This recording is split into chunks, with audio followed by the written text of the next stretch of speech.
Hello there, Phil here from the Blue Envelope channel. So I was noticed a comment left on one of my videos the other day, and it basically said that I was lying about something or other.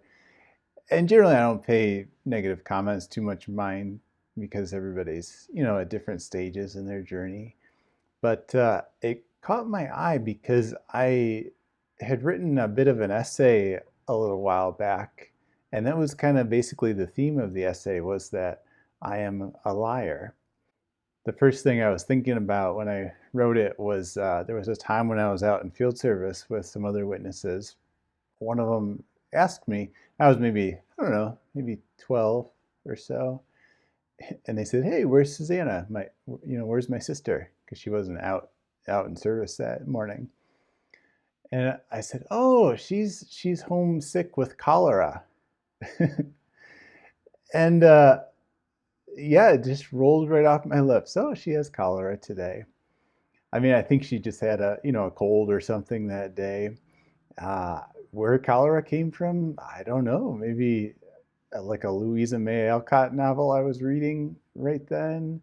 Maybe from the movie Swiss Family Robinson. I think was it cholera in that movie or the Black Plague? I forget. But looking back, it's surprising how easily the lie just kind of rolled off my lips. And I guess I kind of meant it as a joke, like then I would reveal the punchline, but then I didn't do that. I omitted the part where I confessed. And I remember later that day, my parents started getting these phone calls from, other friends in the congregation, worried Susanna was on death's door. And so they were very confused. But Jehovah's Witnesses, they really stress scrupulous honesty, don't they? The literature is just packed with anecdotes of witnesses being lauded by the community for their honest actions. But the interesting thing is for witnesses, honesty and transparency are not the same thing. The whole organizational structure is built on layers of confidentiality. And certainly I remember when my dad was appointed an elder, he got his copy of the Shepherd the Flock of God book, 300 pages of rules governing behavior in the congregation, and only elders are allowed access to that book. Rank and file members are forbidden to read it, yet they are simultaneously obligated to follow its rules. It's kind of like getting pulled over for speeding in a town which has no speed limit signs posted, and the officer just says, "Trust me, you were over the limit." I remember another time, maybe I was 20 years old or so, and I was crossing the border from the US into Canada. And the Border Patrol officer, he kind of asked me, "Where are you headed?" I said, "Oh, Fort Erie." I was, in the Buffalo area there. And he says, "What's the purpose of your visit?" I said, "Oh, I'm going to Tim Hortons." Now, Tim Hortons is a perfectly fine coffee shop, but do you really need to drive to Canada for a cup of coffee? Sounded a little bit fishy. And he's like, "Oh, I see. How long will you be staying?" And I said, "Oh, a couple of hours maybe." So what I was actually doing, I had a bicycle in my trunk, and I was meeting a guy who wanted to buy it from me, and he asked me to drive it over the border into Canada because that way he wouldn't have to declare it at the border and pay the taxes or whatever on it. So I wasn't totally sure like whether I was doing something illegal, but it certainly felt like I had something to hide. And I remember I must have looked like it too because the border agent, he says, "So just to get this straight, you're driving 2 hours into Canada to get a cup of coffee at Tim Hortons?" He was very skeptical, and I could feel the sweat starting to bead up on my forehead and kind of thinking in my head, I'm not lying to a federal agent. I'm just omitting pertinent information. It reminds me in the 2000 Awake, there was a statement. It said, "Of course, being truthful does not mean that we are obligated to divulge all information to anyone who asks it of us." And so there at the border, I could glimpse maybe this little sliver of wiggle room where I wouldn't exactly be lying, but I still wasn't telling the truth. And I said, oh no, no, I'm not driving 2 hours from Jamestown. I'm just driving from Holiday Valley. And that was a nearby ski resort that I was working at earlier in the day. And I don't know, something about that. The agent relaxed and he said, "Oh, is that right? I love going to Holiday Valley." And, a minute later, he waved me through, and I was on my mildly felonious way. There was a 1960 watchtower. It said, "Thus, the scriptures show that for the purpose of protecting the interests of God's cause, it is proper to hide the truth from God's enemies. This would come under the term war strategy, as explained in the Watchtower, February 1st, 1956. And certainly looking back, I grew up versed in this war strategy, even though we didn't use that term per se. Now, this JW war strategy, it certainly wasn't, I would say, in the same league as the fair game tactics that Scientology uses, but speaking half-truths was totally good. What someone didn't know wouldn't hurt them. I learned it was how the witnesses outwitted the Nazis during World War II. Heck, Jesus himself omitted information from his opposers' knowledge. Really, my only concern about the whole tactic was, would I be strong enough to match that steely resolve of earlier witnesses? I can remember one time the circuit overseer came to visit our congregation, and the one lunch hour he ate in the Kingdom Hall with everybody out in service, and he was telling us all these lurid tales during the lunch hour of stories of persecution of the witnesses. And I distinctly remember one story he was talking about. Officials in one country had taken this young girl and they would whip her repeatedly on the soles of her feet. And he gravely explained to us that's because the feet are just packed with nerve endings on the bottom, and it makes them exquisitely sensitive to torture, to pain. And I remember sitting on the floor around him thinking, yeah, that's true. I step on a Lego, it hurts. And he explained that even despite that torture, the girl wouldn't give up the names of other witnesses that she knew. I can remember maybe for a brief day or two, I started trying to walk around barefoot everywhere to kind of toughen up the soles of my feet. But yeah, I mean, half-truths, omissions, they just characterized our preaching door to door as I pioneered. Sometimes people would ask, do you believe only Jehovah's Witnesses will be saved? And as you look at the FAQs on the JW website, it flatly says, no, we don't believe that.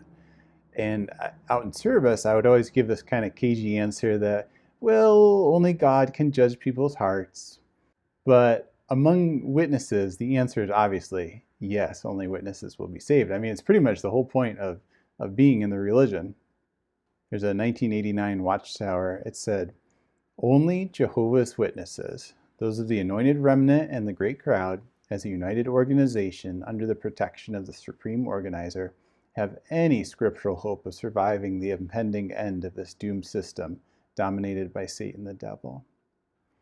A few years down the road, I had become a RN, a nurse, and was working in a trauma unit. And I got this patient from the emergency department, and she was lying flat on her back in the bed. She had the hard collar, the cervical neck brace on, so she couldn't turn her head to look at me. She could just look straight up at the ceiling, and her eyes were so her head was straight, but her eyes were way over to the right, trying to meet my eyes. And she was asking me, how is my son? What happened to my son? She'd been in a pretty brutal car wreck. They'd been T-boned by a drunk driver. And she was pretty banged up, but she was also fairly fortunate. She had some broken bones, she had some scrapes and bruises, but nothing that would need immediate surgery. And she kept asking me, how's my son? So she'd been driving and he'd been in the passenger side, which had taken the brunt of the impact. And he was a young kid, a high school senior, likable. He was going to be salutatorian that spring. And he was dead. It's kind of weird being a nurse.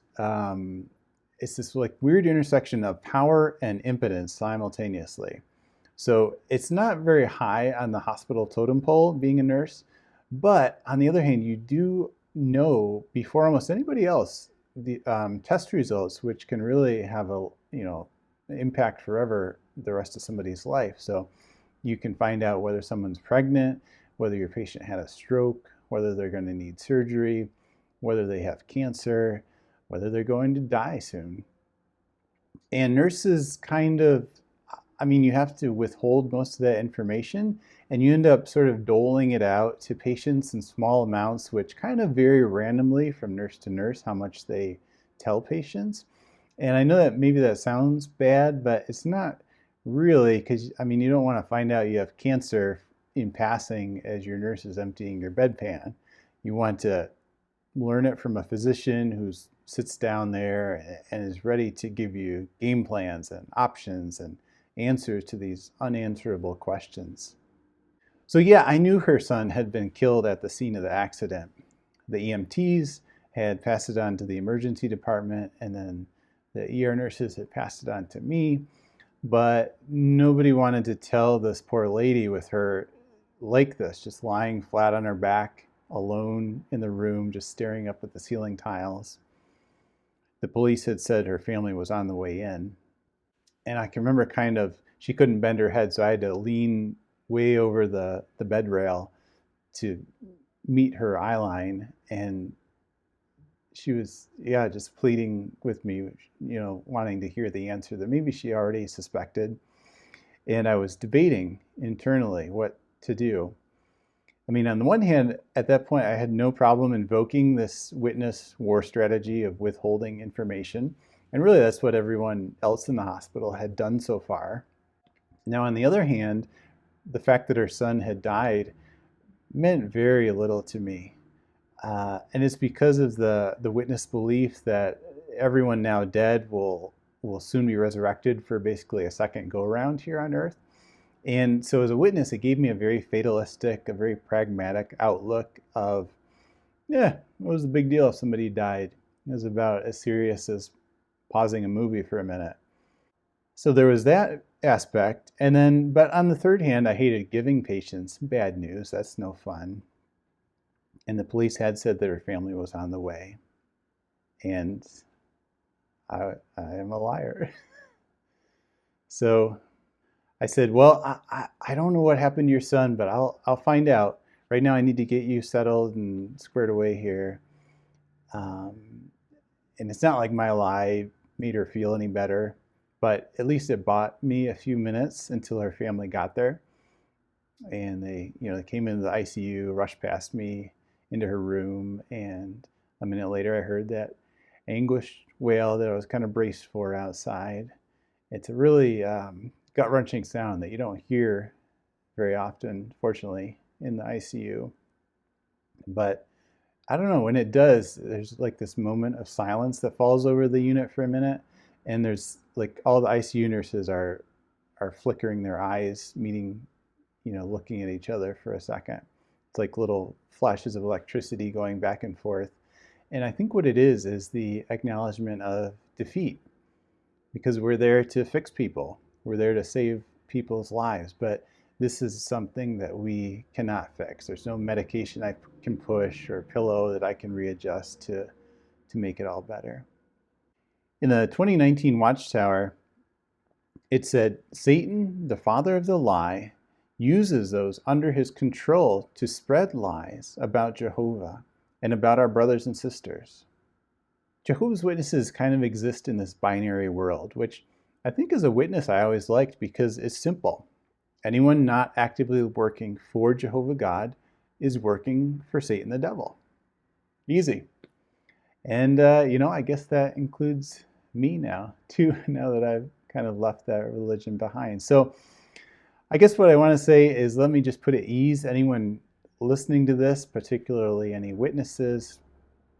Maybe you'll hear something in my videos which strikes you as doubtful or disturbing or hard to accept. And all I can say is in those moments, reassure yourself. Remember that I am a liar. That is the truth. Hey, thanks for watching, guys. Subscribe if you'd like to for more videos, and have a great day.